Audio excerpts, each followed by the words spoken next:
안녕하세요. 오늘 하루도 예수님으로 찬란하게 하루의 찬의 황소리 목사입니다. 네, 새로운 한 주가 시작된 월요일 아침입니다. 여러분 힘내시고 오늘도 승리하는 하루가 되시기를 바랍니다.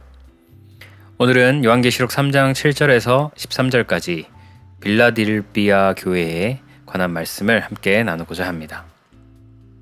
초대교회 성도들은 가진 것이 없었습니다. 그들은 세상에서 철저한 약자였습니다. 그들 중엔 집도 없고 들판을 떠돌며 하루하루 버티는 이들도 있었습니다. 세상은 그들을 향해 비웃었습니다. 하나님을 믿는다면서 왜 이렇게 초라하냐? 유대교의 종교 지도자들은 자신들의 성경 지식을 뽐내며 교만했고, 부자들은 권력과 부를 누리며 성도들을 손가락질했습니다. 그들 앞에서 성도들은 점점 작아졌습니다.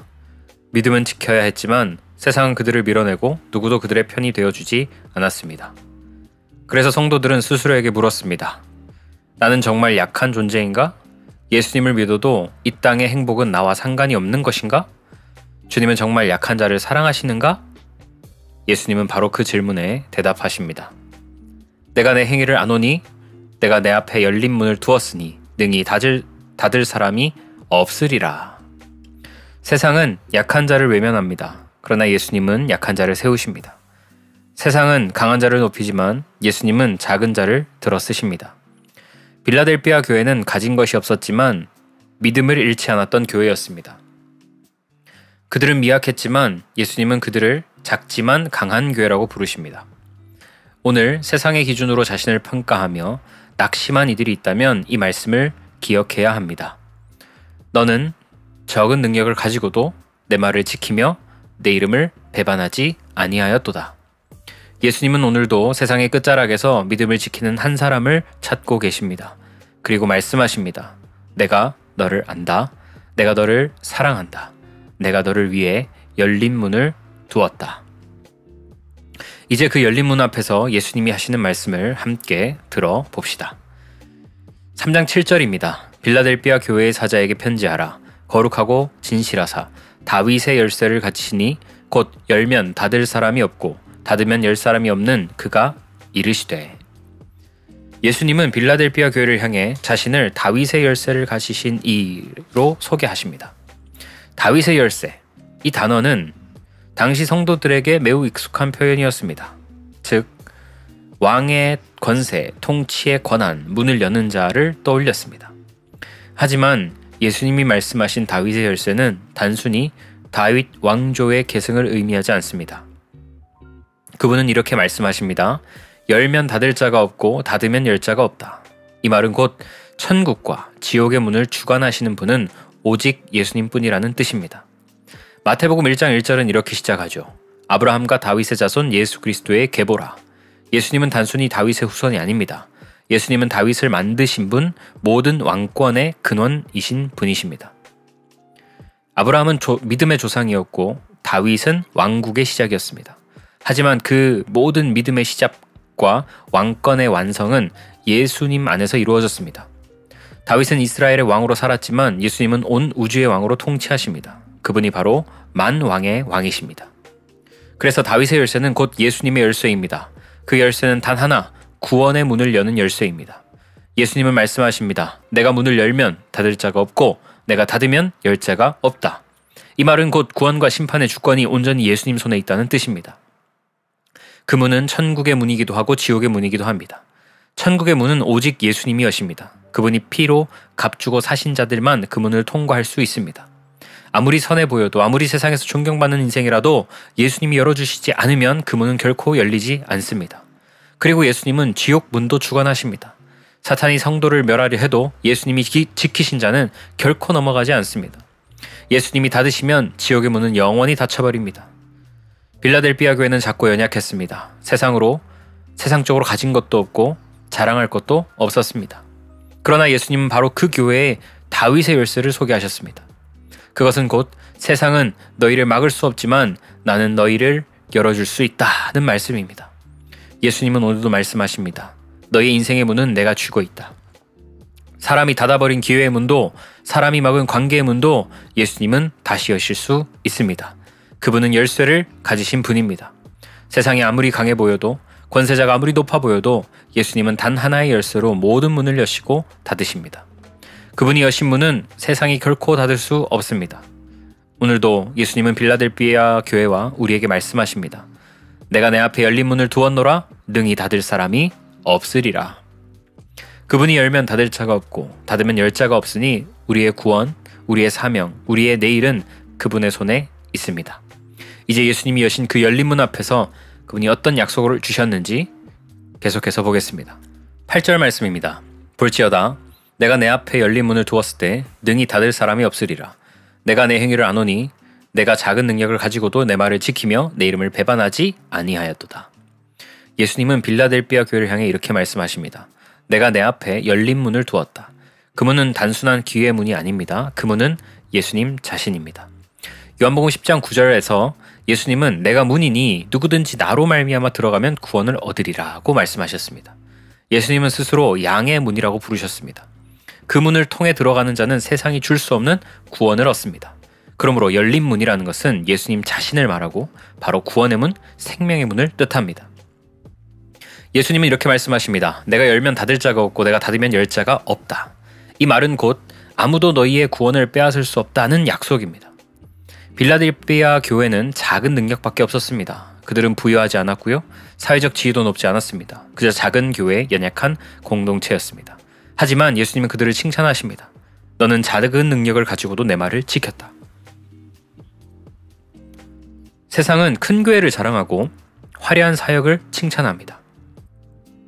그러나 예수님은 조용히 눈물로 말씀을 붙드는 교회를 보셨습니다. 그들은 세상 앞에서는 약자가 되었지만 하나님 앞에서는 강자였습니다. 예수님은 약한 자를 절대로 잊지 않으십니다. 부모가 여러 자식 중에 누구에게 가장 마음을 쓰시는지 아시나요? 성공한 큰아들보다, 잘 사는 큰딸보다 늘 힘들어하고 위축된 막내딸에게 마음이 갑니다. 예수님도 마찬가지입니다. 그분은 세상에서 빛나는 자보다 무너진 마음으로 울고 있는 자를 바라보십니다. 그래서 예수님은 말씀하십니다. 너희는 작지만 나는 너희 앞에 문을 열었다. 이 말은 곧 너희의 능력으로 여는 문이 아니다. 내가 여는 문이다 라는 선언입니다. 빌라델비아 교회는 자신들의 힘으로는 세상을 변화시킬 능력이 없었습니다.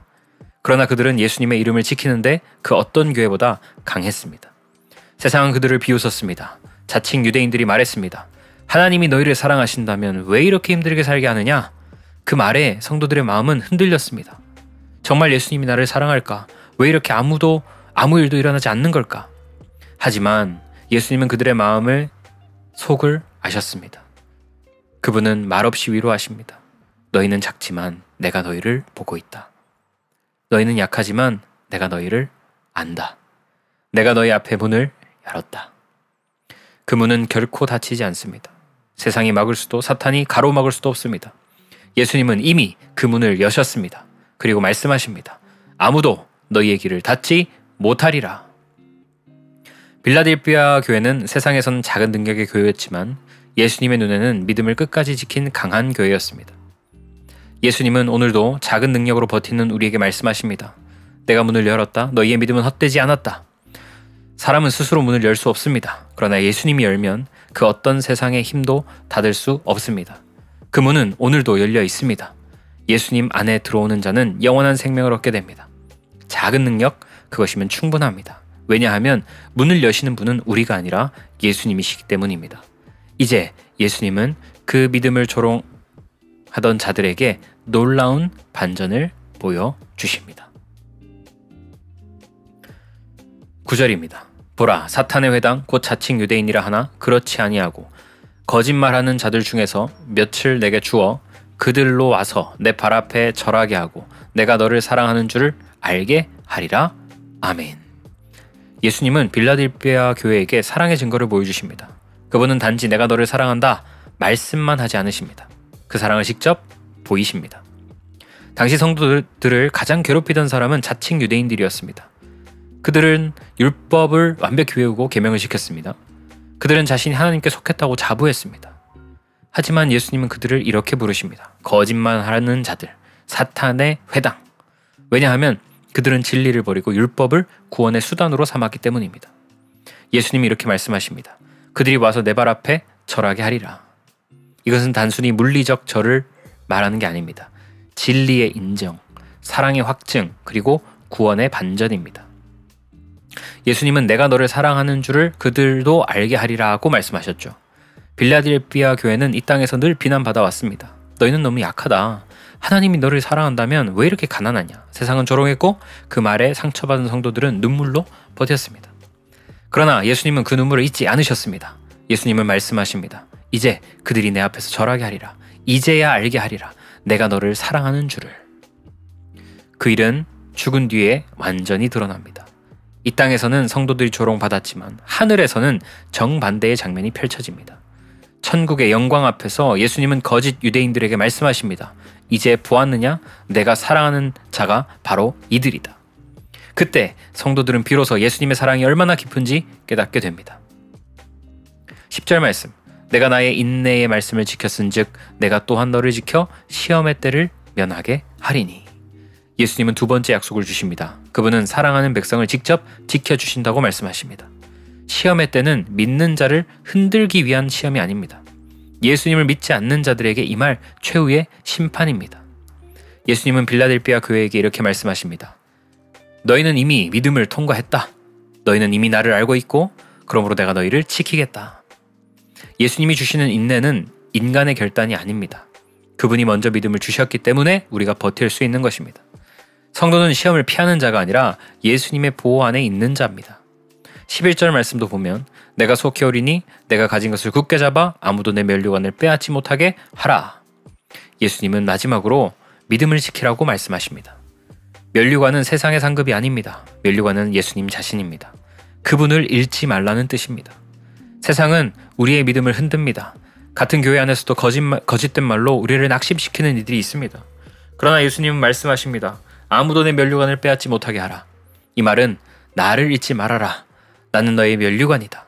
빌라델피아 교회는 세상에서 작은 능력의 교회였지만 예수님께는 가장 큰 사랑을 받는 교회였습니다. 그들의 믿음은 조용하지만 그 사랑은 하늘을 움직였습니다. 예수님은 오늘도 말씀하십니다. 내가 너를 사랑한다. 내가 너를 지킨다. 내가 너의 면류관이다. 사랑의 확증은 말로 듣는 것이 아닙니다. 예수님은 실제로 우리를 지키시고 우리의 믿음을 지켜주십니다. 그 사랑이 오늘도 우리 앞에 열린 문을 붙잡게 하십니다. 이제 예수님은 그 사랑받는 성도에게 하늘의 가장 큰 약속, 하늘의 성전에 기둥이 되리라는 축복을 주십니다. 12절 말씀, 13절 말씀 보면 이기는 자는 내 하나님 성전의 기둥이 되게 하리니 그가 결코 다시 나가지 아니하리라. 내가 하나님의 이름과 하나님의 성 곧 하늘에서 내 하나님으로부터 내려오는 새 예루살렘의 이름과 나의 새 이름을 그 위에 기록하리라. 귀 있는 자는 성령이 교회들에게 하시는 말씀을 들을지어다. 아멘. 예수님은 빌라델피아 교회를 향해 마지막으로 이 약속을 주십니다. 이기는 자는 내 하나님 성전에서 기둥이 되리라. 여러분, 기둥이 무엇입니까? 건물을 지탱하는 중심입니다. 벽이 무너져도 기둥이 있으면 건물은 서 있습니다. 그러나 기둥이 사라지면 건물은 무너집니다. 하지만 예수님이 이렇게 말씀하십니다. 이제 너희가 그 기둥이 될 것이다. 세상은 그들을 작고 초라하게 보았습니다. 그러나 예수님은 그들의 믿음을 교회의 중심으로 세우셨습니다. 기둥은 화려하지 않습니다. 사람들의 눈에 잘 보이지도 않습니다. 그러나 건물은 기둥으로 버티고 교회는 예수님으로 버팁니다. 많은 학자들은 이 말씀을 교회의 지도자로 세운다는 의미로 해석했습니다. 하지만 예수님은 단 한 명의 중심만 가지고 계십니다. 그분이 바로 교회의 기둥이십니다. 예수님이 없는 교회는 반드시 무너집니다. 그러나 예수님이 서신 교회는 결코 쓰러지지 않습니다. 예수님은 이제 연약한 빌라델피아 교회에게 말씀하십니다. 너희가 기둥이다. 너희는 다시 나가지 아니하리라. 이 말은 곧 이제 더 이상 흔들리지 않을 것이다 는 뜻입니다. 세상의 조롱과 가난과 고통 속에서도 예수님은 그들을 흔들리지 않는 존재로 세우십니다. 예수님은 그 기둥에 세 가지 이름을 새기신다고 말씀하십니다. 첫째, 하나님의 이름. 우리가 누구에게 속했는지를 보여줍니다. 이제 우리는 더 이상 세상에 속한 자가 아니라 하나님께 속한 자입니다. 둘째, 새 예루살렘의 이름. 이것은 우리의 거처를 의미합니다. 예수님이 다시 오실 때 하늘에서 내려오는 거룩한 성에 우리가 들어갑니다. 그것은 더 이상 눈물도 죽음도 없는 곳이죠. 셋째, 예수님의 새 이름. 이 이름은 단순한 표식이 아니라 신분의 전환입니다. 죄인의 이름에서 이제는 신부의 이름으로 바뀌는 순간입니다. 예수님은 그 이름을 우리 마음판에 새기십니다. 이 약속은 단순한 위로가 아닙니다. 약자에게 주어지는 하나님의 확증입니다. 빌라델피아 교회는 작고 연약했지만 예수님은 그들을 성전의 중심으로 세우셨습니다. 세상은 여전히 강합니다. 악은 더 커진 듯해 보입니다. 하지만 예수님은 말씀하십니다. 너희는 성전의 기둥이다. 나는 너희를 결코 버리지 않는다. 예수님이 교회의 기둥이시기에 그분이 함께 하신다면 어떤 교회도 무너지지 않습니다. 오늘 우리가 작고 연약해도 괜찮습니다. 왜냐하면 예수님이 우리 안에 계시기 때문입니다. 그분은 만국을 철장으로 다스리시는 왕이십니다. 그분은 영원히 흔들리지 않는 기둥이십니다. 그분이 우리와 함께 계십니다. 빌라델피아 교회는 세상에서 가장 약한 교회였지만 예수님 안에서는 가장 강한 교회였습니다. 그들은 작았지만 영원한 기둥이 되었습니다. 오늘도 예수님은 말씀하십니다. 이기는 자는 내 성전에서 기둥이 되리라. 그가 결코 다시 나가지 아니하리라. 그 약속은 지금도 우리에게 유효합니다. 그분이 여신 문은 닫히지 않았고 그분이 세우신 교회는 결코 무너지지 않습니다. 예수님은 오늘도 작은 능력으로 버티는 우리를 하나님의 집에, 하늘 성전에 영원한 기둥으로 세우십니다.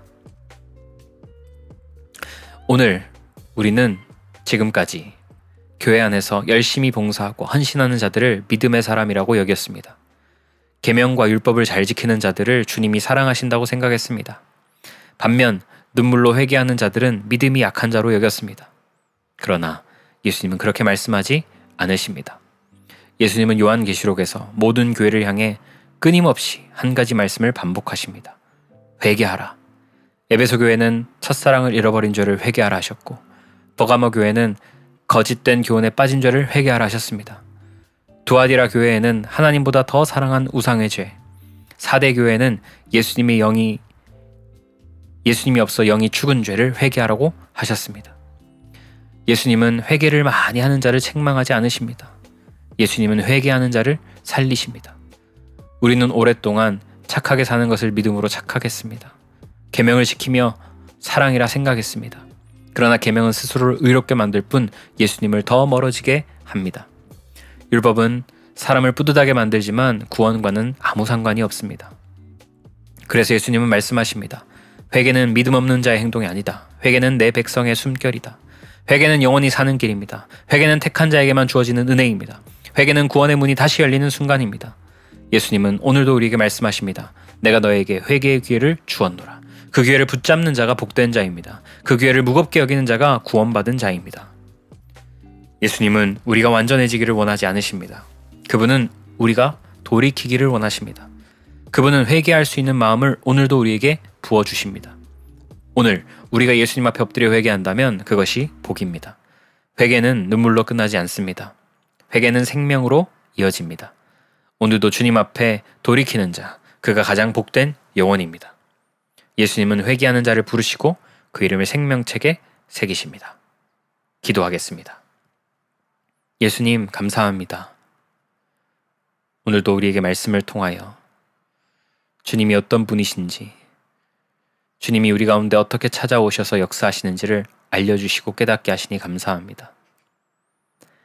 우리는 너무 약하고 능력이 없어서 좌절하고 낭망하고 그 모습이 사람들에게 보여질 때 부끄럽고 수치스러웠는데 오늘 예수님께서 빌라델피아 교회에게 말씀하시면서 세상은 약하다고 판단하나 예수님이 강하다고 판단하시면 강한 존재인 것을 깨닫게 하시니 감사합니다.